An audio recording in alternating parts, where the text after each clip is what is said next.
ज्ञान और अज्ञान यानी झूठी साची, ब्रह्मा का झूठी साची बताऊंगा, जो क्योंकि झूठी तो वो है जो इसके जन्म से पहले की नटकड़ लाई है, और सच्ची इसमें वो है जो इसके जन्म के बाद जब ये होश में आया कमल के फूल पे, उसके बाद का जो लिखा है वो ठीक लिखी है। देखो उक्तियों द्वारा ऊपर इस प्रकार कहा जाता है, उसने किए जाते हैं, उसने कुछ काल के बाद अद्वितीय की द्वितीय की इच्छा प्रकट की, उसके भीतर से एक से अनेक होने के संकल्प हुए। तब उस निराकार परमात्मा ने अपनी लीला शक्ति से अपने ही लिए मूर्ति की कल्पना की, यानी यो काल किसी को दिखाई नहीं देता, इसने प्रतिज्ञा कर रखी है, और यो जो प्रकट होता है तो ब्रह्मा या विष्णु या शिव जी के रूप धारण कर लेता है। तो ये इसको निराकार मानने बैठे हैं, यो खुद साकार है, काल रूप है, जो गीता में कहता मैं काल हूँ अर्जुन देख मेरा ये रूप है। इसका वास्तविक रूप ये 1000 भुजा वाला है, जब चाहे ये 2000 भुजा, 2 भुजा भी रख सकता है, 4 भी बना सकता है। अब देखो जो मूर्ति रहित परब्रह्म है उसी की मूर्ति यानी साकार रूप उस काल ने ही, ये कौन है उसका साकार रूप कौन है, ये भगवान सदाशिव हैं, ये काल सदाशिव रूप कहलाता है। अर्वाचीन और प्राचीन विद्वान इन्हीं को ईश्वर कहते हैं। उसमें एकाकी रहकर सब इच्छा अनुसार व्यवहार करने वाले उन सदाशिव ने अपने विग्रह माने शरीर से स्वयं ही एक स्वरूप भूता शक्ति की सृष्टि की। पुण्यात्माओं कबीर परमात्मा आए थे, सबसे पहले ब्रह्मा को मिले थे। परमात्मा ने चाहा था कि ब्रह्मा ने यो ज्ञान बता दूं, और ये सबको ज्ञान सुनाता है। ब्रह्मा विष्णु जी को, शिव जी को और सारे ऋषियों को यो है ज्ञान सुनाता है। अगर इसने मेरा ज्ञान सुन लिया तो काल का कुंडा उठ जाएगा, ये सबको बता देगा। अब परमात्मा ने यह सृष्टि रचना ब्रह्मा को सुनाई। ब्रह्मा ने कुछ तो सृष्टि रचना ले ली और कुछ अपना अज्ञान इसमें ठोक दिया।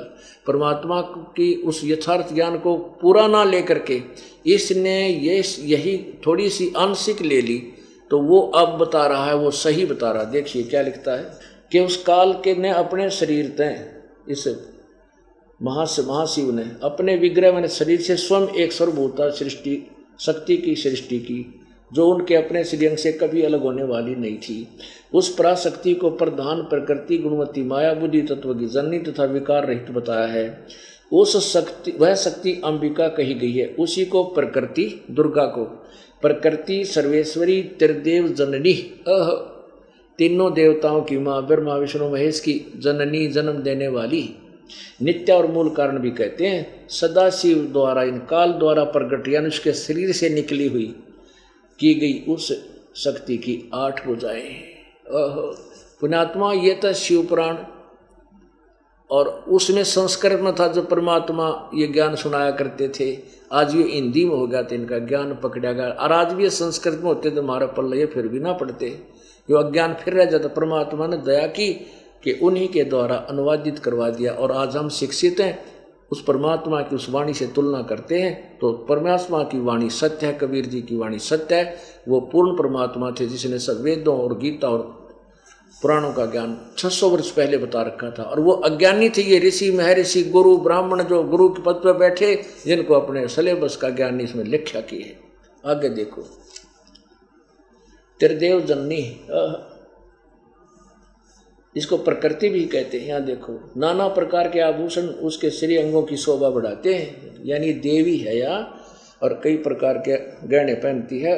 देवी नाना प्रकार की गतियों से संपन्न है, अनेक प्रकार के अस्त्र शस्त्र धारण करती है, यानी नरे शस्त्र रखती है। एकाकिनी होने पर भी वह माया संयोगवत अनेक हो जाती है। वे जो सदाशिव हैं उन्हें परम पुरुष ईश्वर शिव शंभु और महेश्वर भी कहते हैं।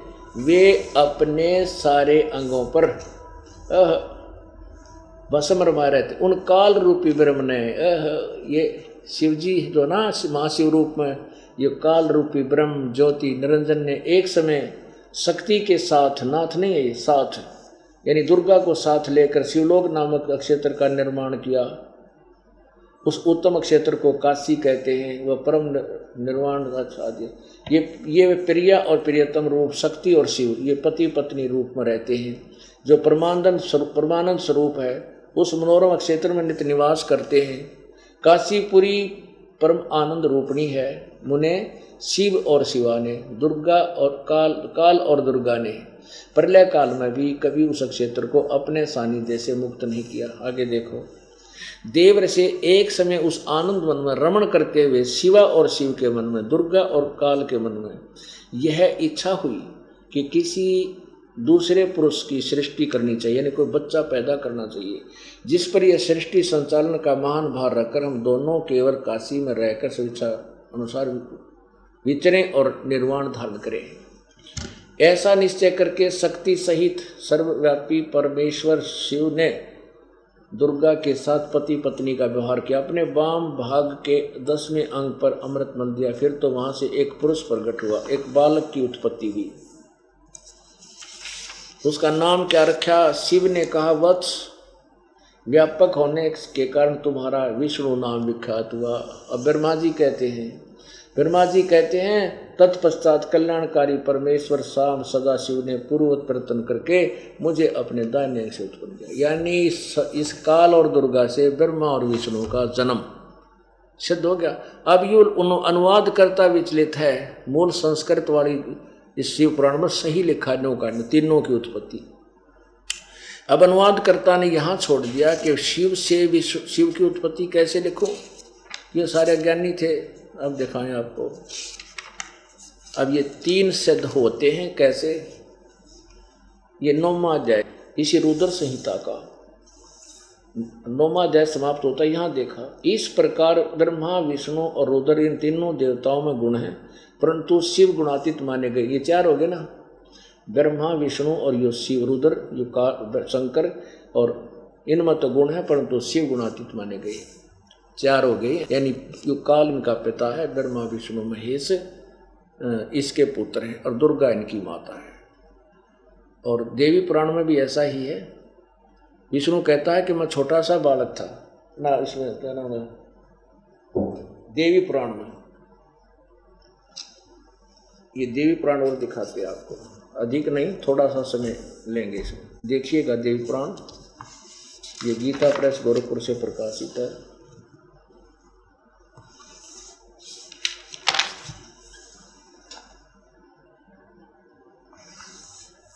अब इसके थोड़ा सा प्रकरण आपको दिखाते हैं 123 पृष्ठ पे।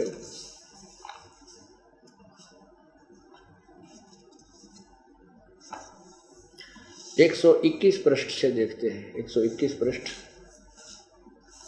इसमें लिखा है,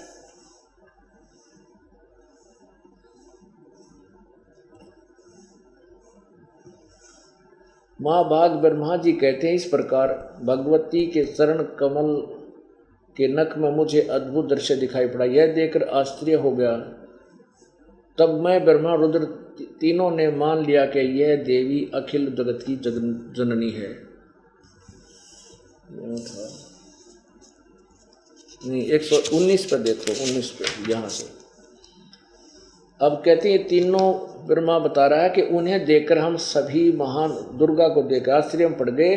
कुछ समय तक, ये 119 पे है, कुछ समय तक वहीं ठहरे रहे, आपस में कहने लगे, ये सुंदरी कौन है, इसका क्या नाम है, हम इसके विषय में बिल्कुल अनभिज्ञ हैं। ऐसे ऐसे नारदियों संदेहग्रस्त होकर हम लोग वहाँ रुके रहे। तो भगवान विष्णु ने उन चारों साहनी भगवती को देखकर विवेकपूर्वक निश्चय कर लिया कि यह भगवती जगदम्बिका है।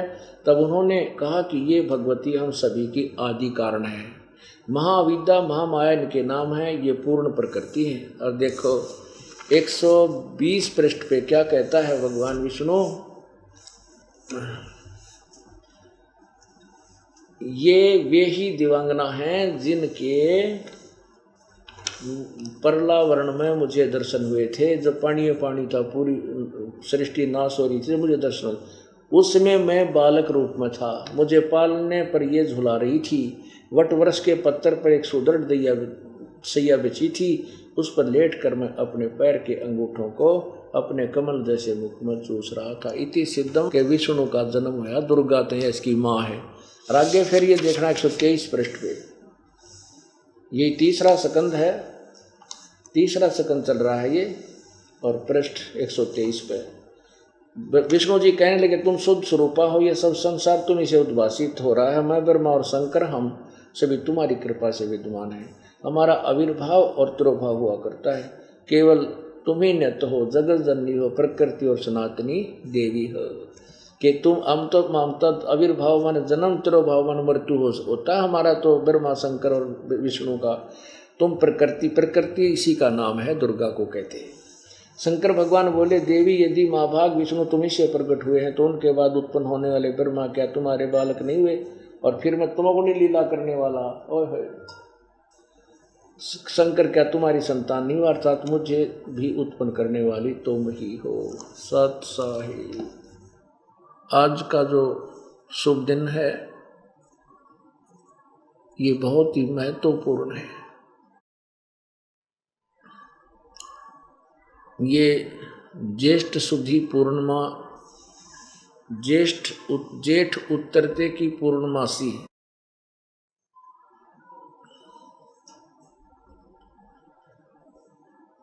इस दिन आज से लगभग 600 वर्ष पूर्व सन 1398 में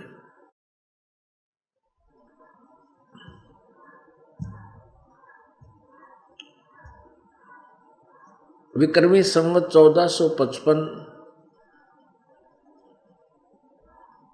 को पूर्ण परमात्मा बनारस अर्थात काशी शहर में एक लहर तारा तालाब के अंदर कमल के फूल के ऊपर नवजात शिशु रूप धारण करके प्रकट हुए, विराजमान हुए।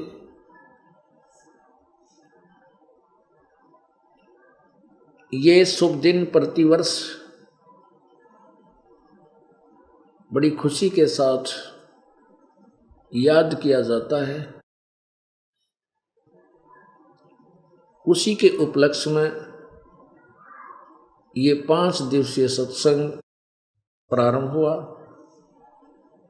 और आज ये समापन हो रहा है। आज इसका समापन हो रहा है। पुण्यात्माओं, परमेश्वर कबीर जी के विषय में लोक वेद के आधार से, यानी झूठे ज्ञान, लोकवेद होता है दंत कथा, दंत कथाओं के आधार से परमेश्वर के विषय में बहुत सी भ्रमणाएं फैला रखी थी कि ये किसी विधवा स्त्री के से जन्म हुआ था, वो शर्म के मारे कहीं डाल आई थी, उसको नीरू नीमा दुल्हा उठा ले गए थे। ये कतई झूठ है। परमेश्वर ने शादी भी नहीं की थी, इनके कोई स्त्री नहीं थी और न ही इनके कोई पुत्र पुत्री थी। परमेश्वर ने 2 मृत बच्चों को जीवित किया था अपनी समर्थता का प्रमाण देने के लिए। एक का नाम कमाल रखा था जो 12-13 वर्ष की आयु का था, और एक का नाम कमाली रखा था, बेटी का नाम। वो लड़की जो मुर्दा जिंदगी थी, उन दोनों बच्चों को अपने साथ रखा था, उनको भक्ति मार्ग पर दृढ़ किया। परमेश्वर की कोई अपनी संतान नहीं थी। वैसे तो हम सभी उसकी संतान हैं, लेकिन जिस दृष्टिकोण से वे लोग कहा करते थे दंत कथा सुनाने वाले, ऐसा उस परमेश्वर कबीर जी का इतिहास नहीं था। उसके विषय में ये दास अब आपको जानकारी दे रहा है जो यथार्थ है। परमेश्वर कबीर जी 4 युगों में प्रकट होते हैं और कुछ समय के लिए वो इस संसार में एक मनुष्य जैसे जीवन की लीला करते हैं, और उस दौरान एक प्रसिद्ध कवि की उपाधि ये संसार उनको देता है। यही प्रमाण वेदों में लिखा है। ऋग्वेद मंडल नंबर 9 के सूक्त नंबर 96 में मंत्र नंबर 16 से लेकर 20 तक कबीर परमेश्वर की महिमा कही है। वैसे तो वेदों में परमात्मा के रूप में कबीर परमेश्वर का ही वर्णन है। इसमें बहुत ही अच्छी तरह निर्णायक ज्ञान दिया है कि वो परमेश्वर जब शिशु रूप धारण करता है और यहाँ एक लीला करता हुआ अपना तत्व ज्ञान प्रचार करता है, तो उस समय वो अपने तत्व ज्ञान को कबीर वाणी के द्वारा, वो कबीर वाणी कहलाती है। कबीर वाणी द्वारा कविताओं के माध्यम से, लोकोक्तियों के माध्यम से, दोहावलियों के माध्यम से अपने तत्व ज्ञान का प्रचार करता है। और वो संत व ऋषि के रूप में प्रसिद्ध होता है। साथ में उसको प्रसिद्ध कवि की उपाधि भी मिलती है, परंतु वो होता है परमात्मा, पूर्ण ब्रह्म।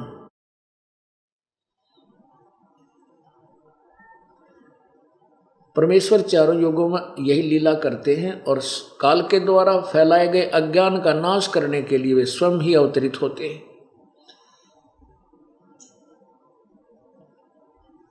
त्रेता युग में परमेश्वर सत सुकृत नाम से आए थे, ऐसे ही बालक रूप धारण किया था। फिर धीरे धीरे बड़े हुए तो उनको 2-3 वर्ष की उम्र में परमात्मा जब बोलने लग गए, तुरंत ही बड़े बड़े विद्वानों के छक्के छुड़ा दिए। मनु जैसे, वशिष्ठ जैसे इनका, और ब्रह्मा विष्णु महेश को भी इन्होंने ज्ञान में जो है ना पराजित कर दिया। लेकिन वो अनाड़ी ऋषिजन मनु जैसे परमात्मा के यथार्थ ज्ञान को ना समझकर अपने ही लोक वेद उस दंत कथा को सत्य मानते हुए, क्योंकि वो परमात्मा को निराकार मानते हैं, और परमेश्वर कहते थे कि मैं सतलोक में भी रहता हूँ, यहाँ भी रहता हूँ, मैं 2 रूपों में हूँ, वहाँ भी मेरा शरीर है, वो नूरी शरीर बहुत तेजों में है, यहाँ मैं अन्य रूप धारण करके यहाँ तुम्हारे समक्ष हूँ। तो कबीर परमेश्वर को वो अनाड़ी ऋषिजन वामदेव कहने लगे, व्यंग्यात्मक तरीके से, टोंट टाइप।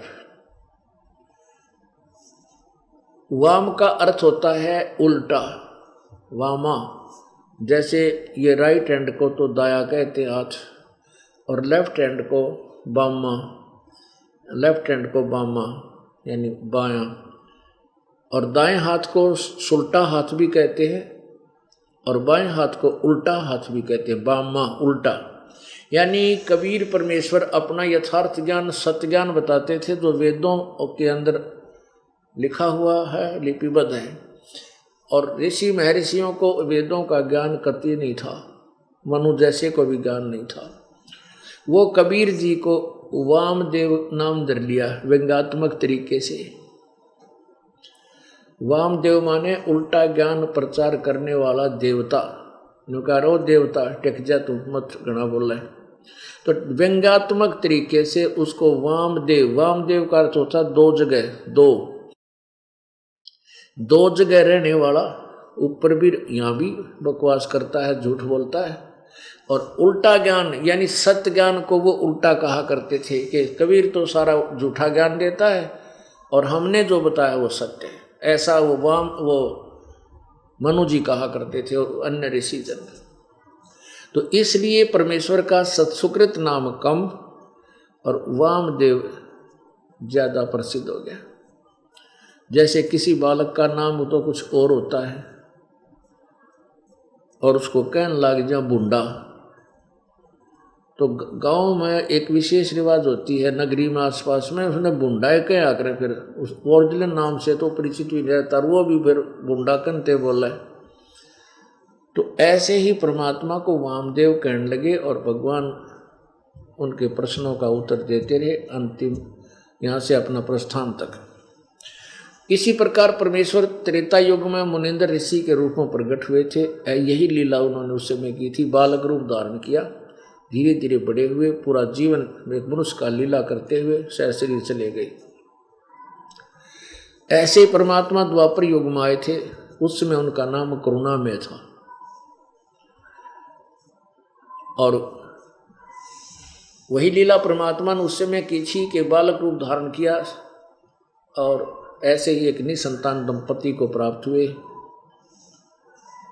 और फिर वो सहस्री अपनी पूरी लीला करके अपना ज्ञान प्रचार किया करते रहे, एक मनुष्य जीवन की लीला की भूमिका की।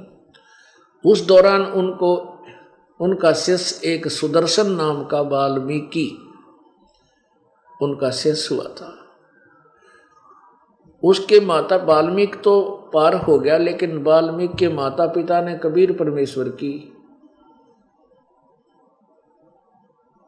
दीक्षा नहीं ली। सुदर्शन जी ने भी बहुत समझाया पर वो नहीं माने। सुदर्शन जी ने परमात्मा से बार बार प्रार्थना की थी कि प्रभु मेरे माता पिता शरीर छोड़कर चले गए हैं और बहुत ही अच्छी आत्मा के थे, हे प्रभु आपके ज्ञान से आपके दास की अब आंखें खुल गई हैं, मेरे माता पिता की बहुत दुर्गति होगी, कृपा आप उनको शरण में लेना किसी जन्म में जब वो मनुष्य शरीर में हो। प्रभु ने देख लिया था कबीर परमेश्वर जी ने कि सुदर्शन अपने माता पिता के मोह में काल के जाल में रह जाओगा यदि मैंने इसको विश्वास नहीं दिलाया तो। परमेश्वर कबीर जी ने कहा था कि सुदर्शन मैं प्रतिज्ञा करता हूं तेरे माता पिता को अवश्य पार करूंगा, जन्म कितने ही लग जाएं पर उनको मैं पार कर दूंगा। वो जो सुदर्शन सुपच अर्थात सुदर्शन जी के जो माता पिता थे वही आत्माएं बनारस काशी में नीरू और नीमा यानी गौरी शंकर और सरस्वती नाम से ब्राह्मण ब्राह्मणी थे। मुसलमानों ने क्योंकि वो नीरू और नीमा न वो गौरी शंकर ब्राह्मण, सरस्वती उसकी पत्नी।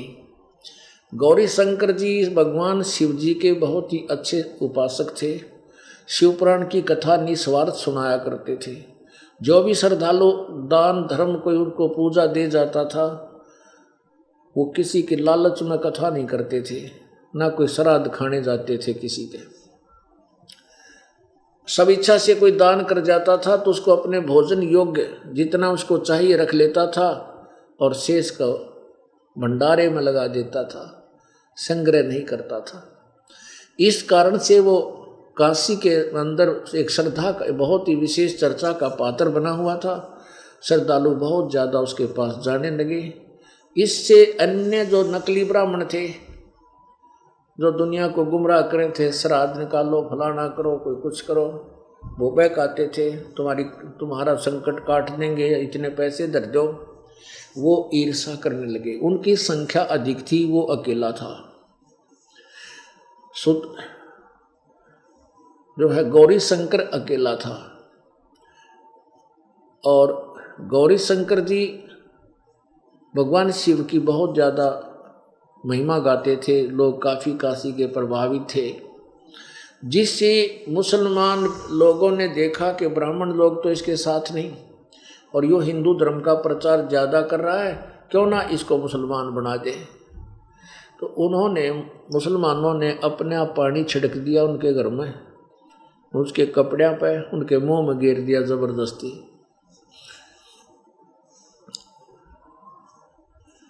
तो नीरू नीमा को मुसलमान बना दिया और वो जो उसे गौरी शंकर दोनों को मुसलमान बना दिया, नीरू और नीमा उनके नाम रख दिए। अब जो दूसरे ब्राह्मण थे वो पहले उससे जड़ा करते ईर्षा रखते थे, किससे?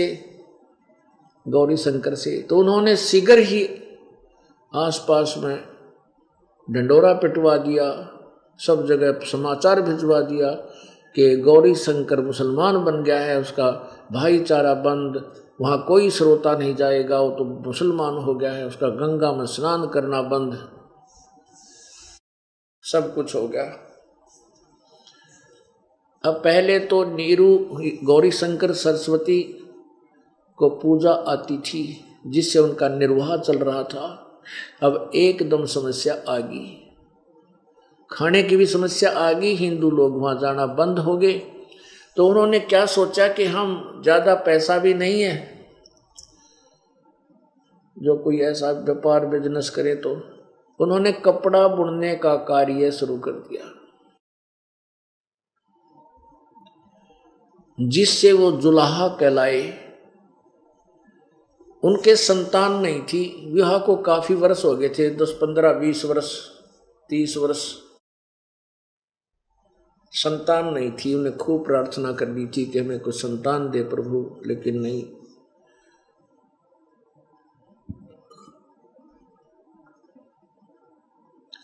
सन 1398 विक्रमी संवत 1455 ज्येष्ठ सुदी पूर्णमासी को वे दोनों स्नान करने के लिए सुबह सुबह लहर तारा तालाब में प्रतिदिन की तरह गए, चल पड़े। नीरू नीमा उनका नाम रख दिया गया था। नीरू नीमा का गंगा में स्नान करना बंद कर दिया था, इसलिए गंगा का जल लहरों के द्वारा उछल कर कटी, जहाँ पशु आदि पानी जल पीते हैं वहाँ घाट सा बन जाता था कच्चा।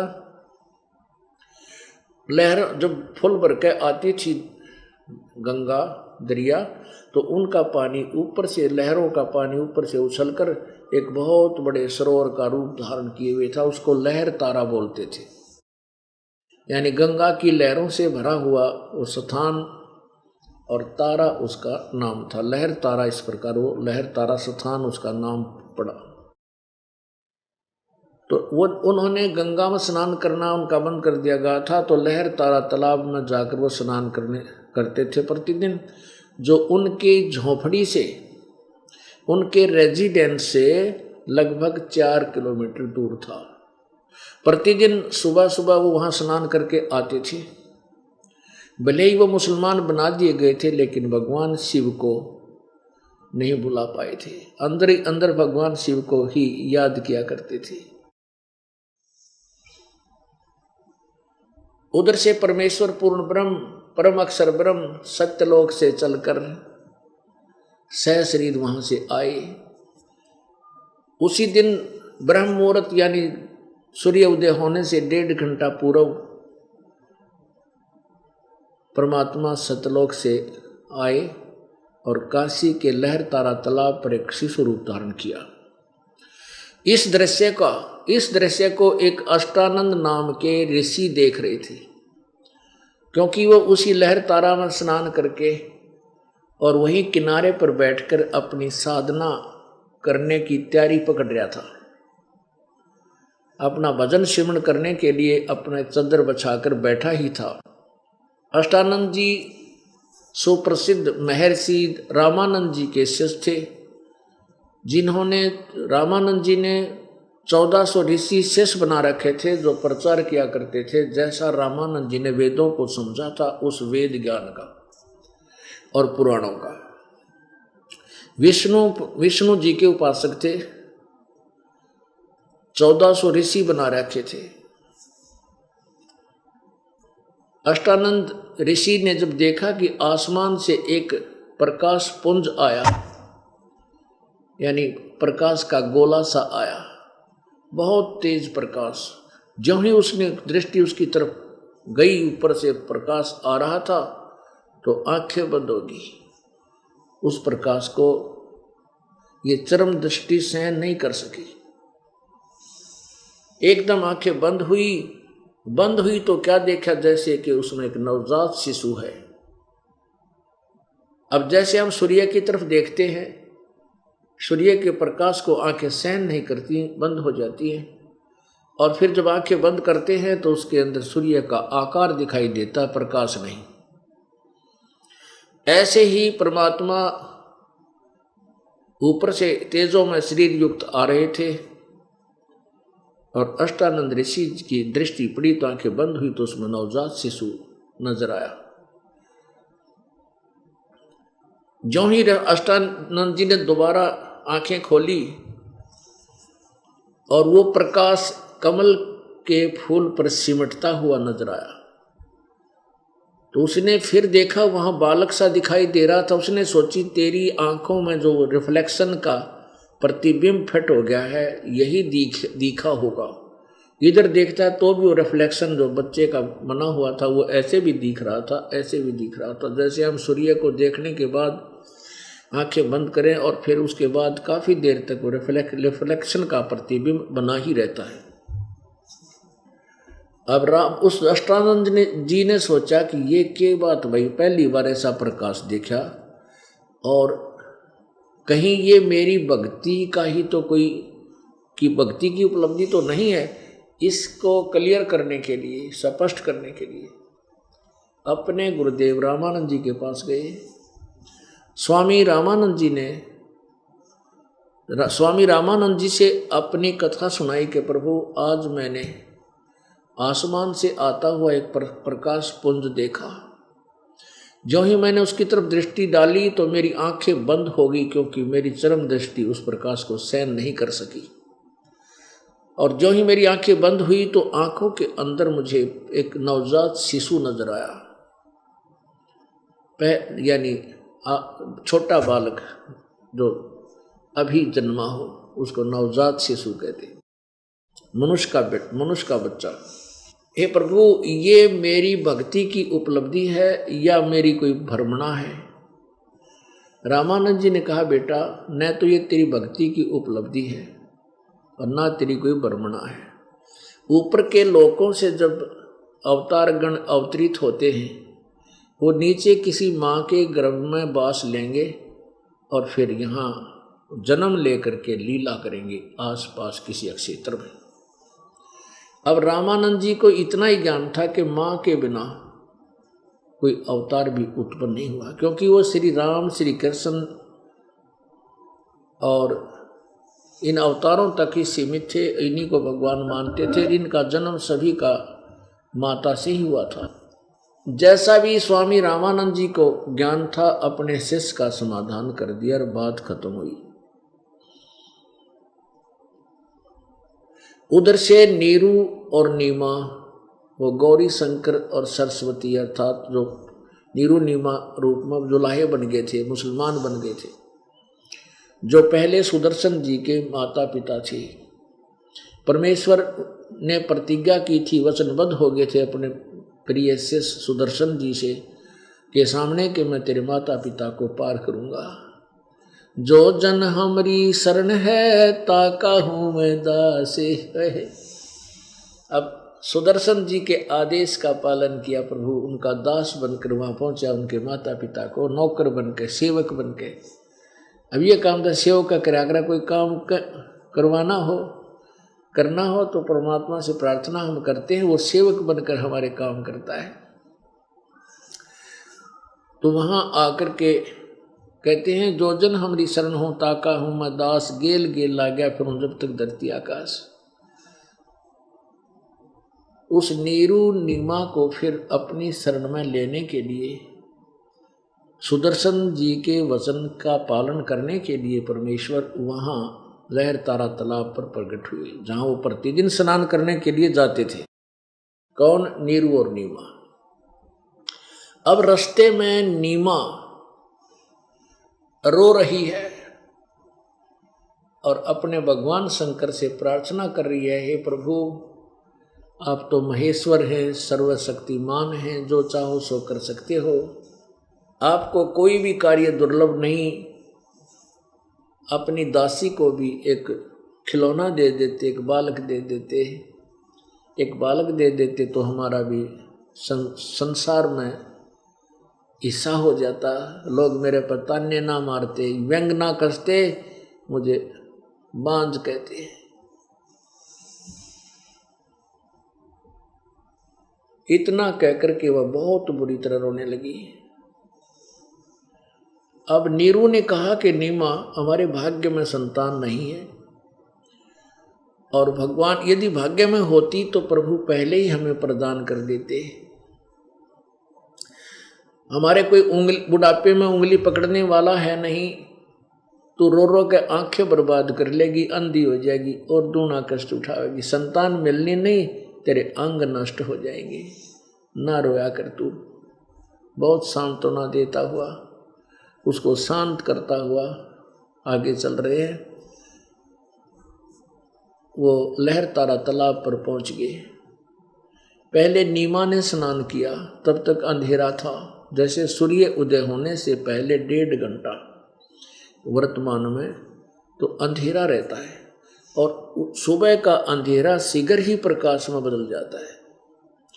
नीमा जब स्नान कर रही थी, जब तो अंधेरा था, वो स्नान करके बाहर आई, तो कपड़े चेंज किए, जो कपड़ा वो जिस कपड़े को बांध कर स्नान किया था उसको उधर से फिर नीरू स्नान करने के लिए तालाब में प्रवेश कर गया, और वो उस कपड़े को धोने के लिए नीमा फिर वापस किनारे पर गई सरोवर के, जिसको बांध कर नहाई थी, पहन कर नहाई थी। तो कपड़ा धोने के लिए गई तो सामने क्या देखा कि कमल के फूल के ऊपर कोई चीज ऐसे गति कर रही है। कबीर परमेश्वर ने नवजात शिशु रूप धारण कर रखा था, और एक पैर का अंगूठा मुख में और दूसरे पैर को ऐसे हिला रहे थे, बालक जैसी लीला कर रहे थे। अब पहले तो नीमा ने देखा कोई सर्प है, दिखा है मेरे पति की तरफ आ रहा है, ऐसे हिल रहा है। जब उसने ध्यान से देखा तब तक कुछ उजाला हो गया था। उसने देखा कि कमल के फूल के ऊपर बच्चा है, अपने पति से जो वहीं पर अंदर सरोवर में प्रवेश करके गहरा जा करके स्नान कर रहा था, ऐसे मलमल पानी से नहा रहा था। अपने पति से कहा कि देखो जी, सामने कमल के फूल पर एक छोटा सा बच्चा है, इसको निकालना, ये डूबेगा। अब नीरू ने सोचा कि यह मेंटल वाली इन बच्चों के मुंह में। वो नहाता नहाता स्नान करता करता उसकी बातों पर की और ध्यान नहीं देता। कहता, नीमा तू मेंटल होएगी, तू पागल होएगी, अब तुझे जल में भी बच्चे दिखाई देने लगे, कुछ शांत हो। तो उसने फिर कहा कि देखो जी देखो, सचमुच देखियो देखियो।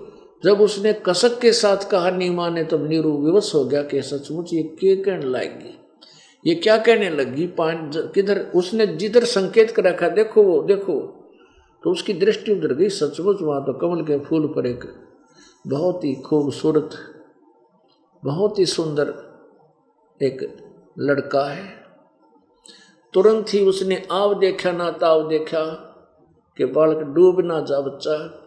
उसने तुरंत उस फूल, कमल के फूल समेत तोड़ कर नौका ने उठा लिया और उठाकर अपनी पत्नी को दे दिया। अब नीरू फिर स्नान करने लग गया।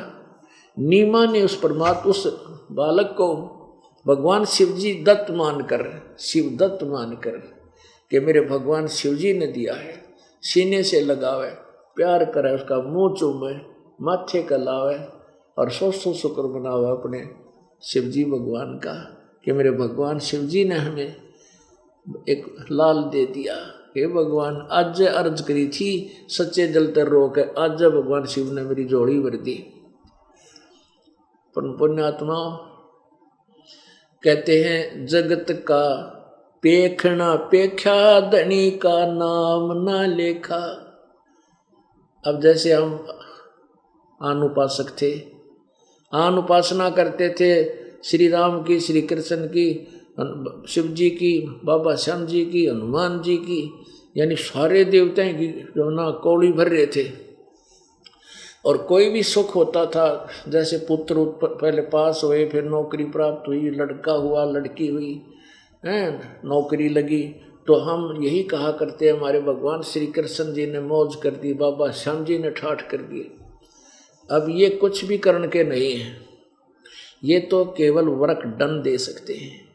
इस किस्मत के, इस प्रारब्ध के अंदर परिवर्तन केवल कबीर देव परम अक्षर ब्रह्म ही कर सकता है। अब वहाँ ना शिव जी का कोई रोल था कि परमात्मा स्वयं अपना उद्देश्य अपने करने, अपनी जो वचन था उसको पूर्ण करने के लिए कब स्वयं प्रकट हुए। प्रभु धनी कुल मालिक और महिमा शंकर जी की हो रही है। तो ऐसे इनकी अभी तक ब्रह्मा विष्णु महेश सरकार ने वो दाव लाग रहा था, इसलिए ये प्रभु पाक रहे थे। ये भगवान नहीं, ये प्रभु नहीं है। प्रभु मीन भगवान की अगर आप परिभाषा समझोगे तो बहुत भिन्न होती है। ये हमारे किसी भी कर्म को परिवर्तन नहीं कर सकते। तो इस प्रकार हम इन्हें यूं महिमा होगी, मिला था अपना अपना कर्म और महिमा जो जिसका उपासक था उसी के को दे देता था। इतना सूत बैठ रहा था। एक व्यक्ति था और वो टोटे में गणा आ गया, बहुत ज़्यादा निर्धन हो गया, कर्जा हो गया। उसने लाल कपड़े पहन लिए। लाल कपड़े पहन लिए तो एक सेठ निसंतान था और उसकी चर्चा एक ट्रेन में हो रही थी कि इस अगले डिब्बे में एक सेठ बैठा है, बहुत बड़ा सेठ है उस गांव का, इसका संतान कौन है, ये नाम है इनका। वो सारा नोट पता कर लिया। वो जब आगे गाड़ी रुकी उतर कर उसी गड्ढे में चढ़ गया जिसमें वो सेठ था। वो लाल कपड़े धारण नकली संत। तो उसने अब सेठ ने तो दिखा बाबा जी और चरण छुए, हे महाराज मेरी मनोकामना पूर्ण करो, मेरा छोरा को ना ऐसे है और वैसे है। जो बोला भाई ठीक है, आशीर्वाद दे दिया, तेरा छोरा होगा, लड़का होगा। अब परमात्मा की कृपा हुई, उसके कुछ दिन के बाद लड़का हो गया। उसके लिए तो भगवान हो गया, उसका मंदिर बना लिया, उसकी मूर्ति ला ली, उसकी पूजा करने लग गया। नो सांग हो रहा हमारी के लिए। पुण्यात्माओं, हमारा जो भक्ति ज्ञान कति बिगड़ चुका है, परमात्मा से हम कोसों दूर हैं।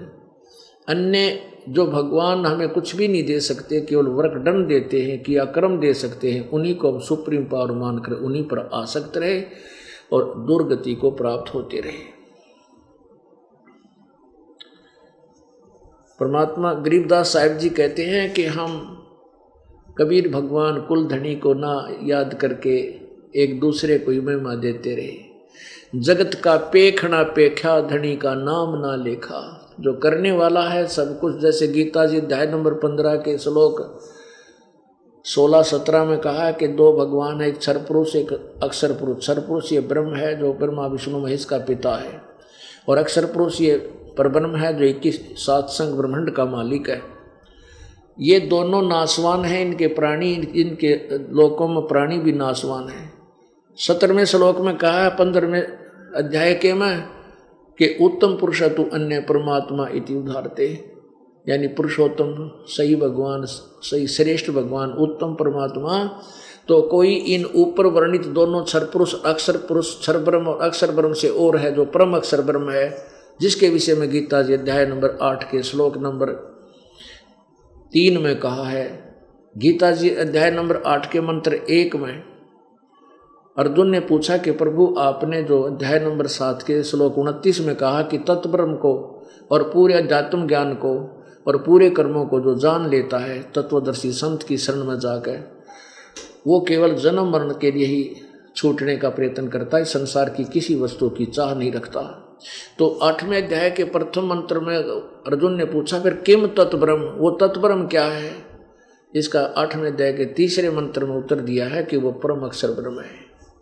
तो वो परम अक्षर ब्रह्म जो है, ये गीता जी अध्याय नंबर 15 के श्लोक 16 और 17 में तीनों का वर्णन किया। ब्रह्म, क्षर ब्रह्म यानी क्षर पुरुष, अक्षर ब्रह्म अक्षर पुरुष, और परम अक्षर ब्रह्म और परम अक्षर पुरुष, ये तीसरा परमात्मा वो है वो तीनों लोकों में प्रवेश करके सबका धारण पोषण करता है। वह वास्तव में अविनाशी है और वही परमात्मा कहलाता है। अब आपको थोड़ी सी काल की परिभाषा बताते हैं, परमात्मा की परिभाषा बताते हैं। परमात्मा उसे कहते हैं जो केवल सुख दे, भगवान जिसे कहते हैं केवल सुख दे, दुख ना दे, कभी कष्ट नहीं देता भगवान। भगवान के डिक्शनरी में, परमात्मा के इतिहास में शब्दकोश में दुख शब्द नहीं और इम्पॉसिबल वर्ड नहीं, उसको भगवान कहते हैं, जो दुख दे ही नहीं। तो ऐसे हम जैसे ये काल भी भगवान कहलाता है दंत कथा लोक वेद के आधार से। कहते हैं मुल्ला माया मग में बैठी हंसा चुन चुन खाई, ये ज्योत स्वरूपी कहे निरंजन में ही करता भाई। ज्योत ये काल कहता है मैं भगवान हूँ, मैं ही करता हूँ। परमात्मा कहते हैं ये भगवान नहीं है, ये दंत कथा के आधार पर वैसे सूखी महिमा बना रहे हैं। अब यहाँ देखो इस पृथ्वी के ऊपर ये काल है ज्योति निरंजन, यानी क्षर पुरुष ब्रह्म जिसे कहते हैं, ये काल है और 21 ब्रह्मांड का मालिक है। उन 21 ब्रह्मांडों में से एक ब्रह्मांड में हम यहाँ फंसे हुए इसके जाल में, और इसके तीनों पुत्र रजगुण ब्रह्मा, सतगुण विष्णु, तमगुण शिव जी हमें यहाँ पर उलझाए बैठे हैं, और हम इन्हीं के को भगवान मानकर इन्हीं पर आश्रित होकर काल के ही जाल में इसी का आहार बने हुए। अब जैसे परमात्मा की परिभाषा बताते हैं कि परमात्मा वास्तव में भगवान यानी परमात्मा यही कहलाता है। जैसे कसाई बकरे पालता है, उन बकरों के लिए वो पूरी व्यवस्था करता है, जिसकी प्रतिदिन की 10 या 15, 5-10 बकरों की सेल है, तो वो कम से कम सैकड़ों की संख्या में 500-400 बकरे पालता है, और उनके लिए अलग से एक स्थान बनाता है, चारों तरफ उसका डिफेंस करता है, बाड़ बनाता है, और बहुत बड़ा चरागाह उनके लिए तैयार करता है, एक सरोवर तालाब बनाता है उनके लिए, ऊपर जो है छाया करता है कोई शेड डाल कर या झोंपड़ी डालकर। तो जब वो बकरों के पास कसाई आता है, बकरे उसको अपना भगवान मानते हैं कि देखो इसने हमारी कितनी सुविधा, हमें कितनी सुविधा दिए हुए है, तालाब पानी का कितना अच्छा बना रखा है, कितने अच्छे चरागाह हैं, और कैसे हमारे लिए छाया बना रखी है, रोज आकर के हमें प्यार देता है, ऐसे ऐसे करता है। तो वो बकरे क्या करते हैं, उसको अपना दयालु मालिक मान कर कसाई को प्यार देते हैं, ऐसे ऊपर न पैर उठाकर उसको प्यार देते हैं, सीने से लगाना चाहते हैं, उसके ऊपर ऐसे पंजाली डाल देते हैं, और जब वो देखता है उनको हाथ से छूता है, वो तो ऐसे चाटते हैं उसको प्यार से, वो बकरियां अपना प्यारा मालिक मान के कि हमारी कितनी देख रेख करता है। और वो देख रहा होता है, यो कै किलो का हो गया, कितने का बिकेगा, और वो बकरे न सोचें ये तुम्हें प्यार दे रहा है, उसको प्यार से चाटते हैं, ऐसे सिर मारते हैं उसको प्यार देने के लिए। अपने आत्माओं उन सुविधाओं को देखें तो बकरे न सोचो ये भगवान है, और फिर शाम के समय वो जब आ जा 10-20 बकरियों का ऑर्डर, तो भाई वो ना देखता किसका बेटा मरे कटेगा, किसकी बेटी कटेगी, कोई बाप मरेगा, कोई माँ मरेगी, डंडा लेकर 5-10 मोटे मोटे छांट कर चालते कर लेता है और कड़च करवा देता है, बेच देता है। ऐसे ही ये काल भगवान है, ये ब्रह्म है ज्योति निरंजन, जो ब्रह्मा विष्णु महेश का पिता है। अब देखो इसने 21 ब्रह्मांड तप करके लिए, कल आपको सृष्टि रचना में सुना था, और ये उसके स्थान राम लटक गया इसमें बेमतलब। हम तो बगैर किसी काम के ना हमने ये हमें प्राप्त है, हम तो इसके साथ लटक का आगे जैसे चढ़कर बिना टिकट बैठ ले, और फिर वो जेल में ठोक दिया जाता है, तो हम बिना टिकट आगे। अब इसने अब हमारे को मजदूर बना लिया, और इसको श्राप लग गया कि 1 लाख मनुष्यधारी प्राणी नत खाओगा, इनके सूक्ष्म शरीर के गंध को खाओगा, और 1.25 लाख उत्पन्न करेगा। इस श्राप के वश इसने हमारा यह दुरुपयोग किया। अब इसने देखो कितनी सुविधा दे रखी है, कितनी शीतल हवा चल है, ठंड हवा चल है, कितना बड़ा पृथ्वी, इस पर काजू किस्म, सेब संतरे, बहुत सुंदर मेवा फल, और कितना अच्छा कणक गेहूँ ज्वार बाजरा सरसों, कितनी अच्छी नदियाँ बह रही हैं, मीठा जल है, और सूर्य कितना अच्छी तरह वो उदय हो रहा है फिर अस्त हो रहा है, कितनी अच्छी जड़ी बूटियाँ हैं, तो इन सुविधाओं ना देखा तो हमने सोचा ही तो भगवान ना पड़ा है भाई, ओहो भगवान कितना अच्छा हमारे लिए किसी सुविधाएं कर रखी हैं।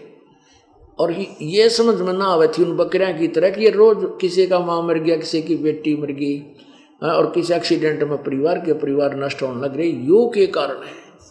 फिर हमने एक सोच लिया कि भाई ये मृत्यु तो होया है, करे होती ही है तो होएगी, और कोई विकल्प नहीं था। अपनी थ्योरी कुछ तो दिल डॉक्टर न बनानी ही पड़ेगी। तो पुण्यात्माओं, कबीर परमेश्वर वास्तव में भगवान है। सतलोक में जाने के बाद आपकी कभी मृत्यु नहीं होगी, आपका जन्म होगा, आप युवा होगे, युवा होने के बाद बुढ़ापा नहीं आएगा और कभी मृत्यु नहीं होगी। किसी चीज का अभाव नहीं, कोई गर्मी और सर्दी नहीं,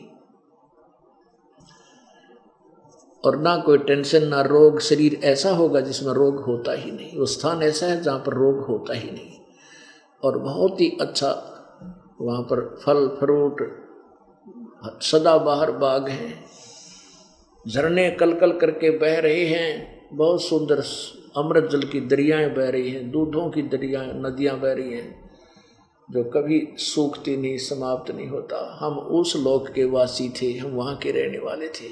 हम अपनी गलती से इस काल के साथ आगे इसने हमारी वो दुर्गति कर दी। होय होय पुण्यात्माओं, ये 100% सत्य कथा है जो दास ने कल आपको सुनाई, जो परमेश्वर कबीर जी ने अपनी प्यारी आत्मा धर्मदास जी को बताई थी। ये सत्कर्म हमने आज तक ये सत्य कथा नहीं सुनी। हमने रामायण महाभारत के ऊपर टाला रखा था, कृष्ण लीला सुनी थी, और उनके इतिहास पढ़ कर देखा, कलेजा मुँह को आता है। उनमें था कि बिरान माटी उन भगवाना के जिन हम इष्ट मान रहे थे। श्री रामचंद्र जी को देख लो, वो विष्णु अवतार थे। विष्णु जी को श्राप लगा नारद जी का, वो पृथ्वी पर आया। राजा दशरथ के घर कौशल्या से जन्म हुआ, फिर सीता से ब्याह हुआ, ब्याह होते वनवास हुआ, वनवास में सीता को अपहरण हुआ, फिर रावण के लट्ठम लट्ठा करोड़ों आदमी मर गए। जब रावण को मारा, लंका फूकी, खत्म करी, फिर सीता को लाया अग्नि परीक्षा लेकर। रामचंद्र जी सीता जी की परीक्षा ली थी वहाँ सब सैनिकों के सामने, लाखों के सामने, कि अग्नि के अंदर तू जल गई तो कलंक, तो यानी रावण से टच हो चुकी है, और नहीं जली तो तू निष्पाप है। अग्नि में बैठा दी चिता बना के, उसमें भी नहीं जली। सहर्ष घर ले आया श्री रामचंद्र जी अपनी पत्नी सीता जी को। और एक दिन, साल 2 साल के बाद, एक दिन में रात्रि में घूम रहे थे, अपना प्रजा के दुखों को जानने के लिए भेष बदल कर एक धोबी अपनी पत्नी ने पीटा था, और वो कीता उसने धमकू दी होगी वो बेचारी की। एक रात कीता अपने रिश्तेदारों का वहाँ चलेगी, फिर आएगी थी। तो उसको पीटता हुआ कह रहा था कि मैं दशरथ का बेटा रामचंद्र नहीं हूँ, जो इतने वर्ष तक 12 वर्ष तक रावण की कैद में रही, रावण के संग रही, उस पत्नी को स्वीकार कर लिया। मैं तुझे नहीं रखूंगा, उल्टा फलान फलान कर। तो रामचंद्र जी ने वह बात सुन ली, आते ही अपनी पत्नी निकाल दी कि मैं दुनिया की निंदा नहीं सुन सकता। बताइए, भगवान भी कौन से दृष्टिकोण तो माना ही नहीं। भगवान जब लाखों लोगों के सामने परीक्षा ले ली अपनी पत्नी की, अग्नि इसमें भी नहीं जली, इसी निष्पाप पत्नी को, और एक मूर्ख व्यक्ति के कहने से, बकवादी के कहने से, और उसको कलंकित मान के घर से निकाल दिया। पत्नी कहाँ, वहां जाकर गर्भवती पत्नी को और निकाल देना, कालजा पाट जा जो मानस होता है। अब तेरा एक जनसाधारण भी नहीं कर सकता इसे जुल्म को। तो यूँ भी नहीं सोचा कित मरेगी, कौन इसका के दुर्गति करेगा जो जनता इसकी, कहाँ ये बच्चे न पालेगी, कैसे पोषण करेगी इसका जो गर्भ होगा। वो तो महर्षि वाल्मीकि भले पुरुष थे, उन्होंने अपनी बेटी की तरह रखा। वहाँ उनके लड़के ने जन्म लिया, और फिर एक वो अलग कहानी है। कहने का भाव ये है कि बच्चे कहाँ, और रामचंद्र जी राजा, अयोध्या के राजा कहते पृथ्वी का राजा बन जा। जो खुद कीतर बालक कीतो तो बहुत महादुखी प्राणी होता है। तो पुण्यात्माओं, अंत क्या हुआ श्री रामचंद्र जी का? अपने पुत्रों से पराजित होकर के आकर के फिर सरयू नदी में शरीर छलांग लगा दी। वहाँ से अपना जीवन अंत किया।